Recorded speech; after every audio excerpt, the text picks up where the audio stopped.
Hello friend, welcome to my channel. आज हम discussion करेंगे इम्पॉर्टेंट क्वेश्चन जो एग्ज़ाम में पूछे गए हैं, जैसे UPSI, UPPCS pre, CGL pre, HCL सब में पूछे गए हैं।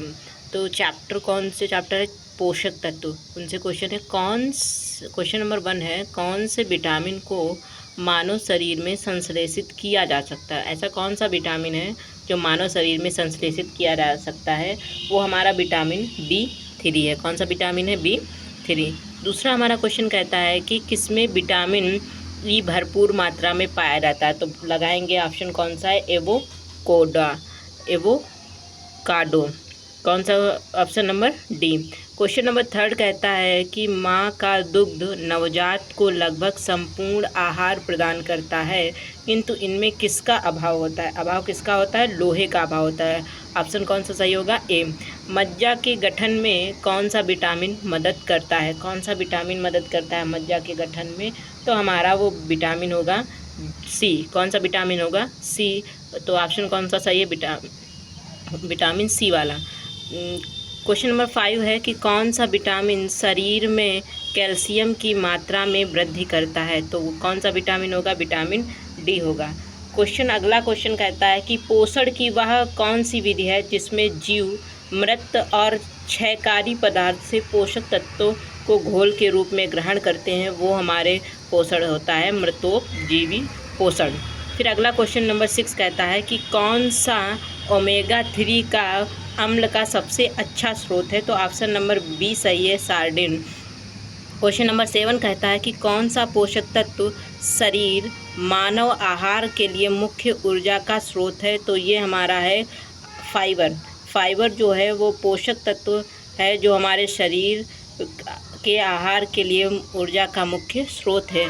क्वेश्चन नंबर 8 कहता है कि किस विटामिन को फाइलोक्विनोन भी कहा जाता है? तो विटामिन के को फाइलोक्विनोन कहते हैं और यह रक्त के थक्का जमने में मदद करता है। इसकी खोज 1943 में किसने की थी? विटामिन के की खोज 1943 में डॉयजी एंड डैम ने की थी। किसने की थी विटामिन के की खोज? डॉयजी एंड डैम ने की थी। कब की थी? 1943 में। संतरे में बहुतायत मात्रा में क्या पाया जाता है? विटामिन सी पाया जाता है। विटामिन सी कैसा होता है? खट्टे पदार्थों में पाया जाता है। इसका रासायनिक नाम होता है एस्कर्बिक अम्ल। क्या होता है? एस्कर्बिक अम्ल। फिर आपका अगला क्वेश्चन आता है क्वेश्चन नंबर 11, विटामिन B7 का रासायनिक नाम क्या होता है? तो बायोटिन कहते हैं। कौन सा? बायोटिन। बायोटिन। क्वेश्चन नंबर 10 कहता है नींबू का खट्टा स्वाद इनमें से किसकी उपस्थिति के कारण होता है? नींबू का खट्टा स्वाद किसके कारण होता है? तो वो होता है हमारा साइट्रिक अम्ल के कारण। कौन सा ऑप्शन सही है? ऑप्शन नंबर ए सही है। फिर अगला क्वेश्चन होता है कौन सा विटामिन जल में घुलनशील होता है? तो जल में घुलनशील विटामिन कौन कौन से हैं? हमारा BC है। कौन सा? विटामिन बी और सी। और वसा में घुलनशील हमारा होता है कीड़ा। कीड़ा से मतलब एडक, ADEK, एडक। विटामिन ADEK ये किस में है? वसा में घुलनशील। और विटामिन BC भैंस के पानी में वो कौन सा विटामिन है? BC जो जल में घुलनशील है। फिर आपका क्वेश्चन आता है कि निम्नलिखित में से क्या कार्बोहाइड्रेट के रूप में नहीं होता है? तो हमारा स्टार्च भी कार्बोहाइड्रेट होता है, ग्लूकोज भी होता है, लैक्टोज भी होता है, लेकिन रेनिन जो है वो नहीं होता है। क्वेश्चन नंबर 14 कहता है सूर्य प्रकाश के संपर्क में आने से मानव शरीर में कौन सा विटामिन उत्पन्न होता है? तो हमारा विटामिन डी उत्पन्न होता है।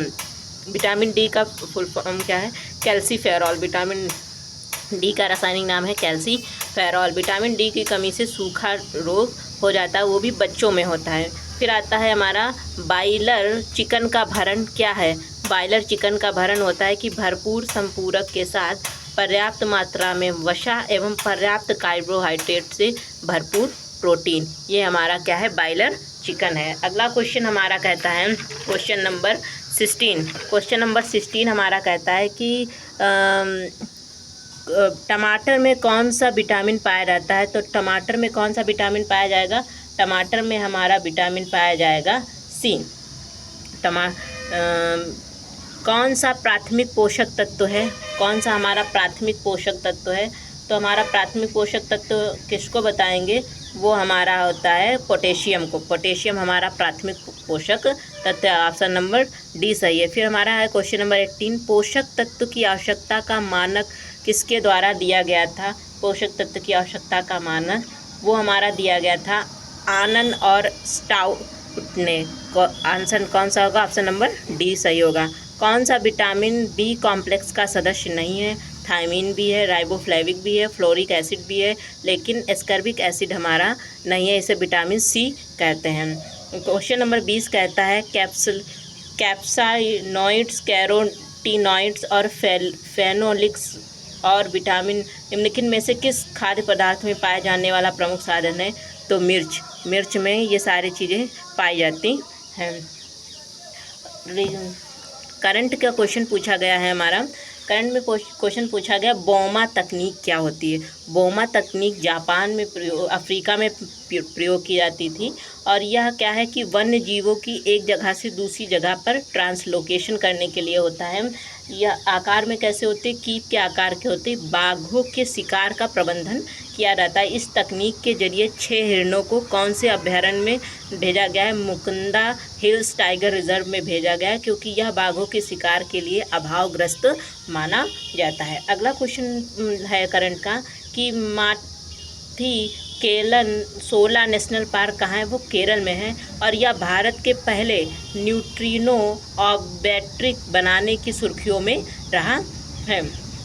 फिर अगला क्वेश्चन है कि AX2 मानव स्टेम सेल और कैंसर संबंधी अध्ययन के लिए एक अंतरिक्ष यात्री मिशन लॉन्च किया गया है। एक्सन मिशन, ये कौन सी एक्सन स्पेस कंपनी ने लॉन्च किया है और इसका फंड कौन देगी, नासा देगी। इसमें महिला डॉक्टर कौन सी है जो स्तन कैंसर की विशेषज्ञ हैं और यह सऊदी अरब की पहली महिला है। नाम है रेयाम्पी बरवानी। क्या नाम है उनका, रेयाम्पी Barwani. Thank you for watching.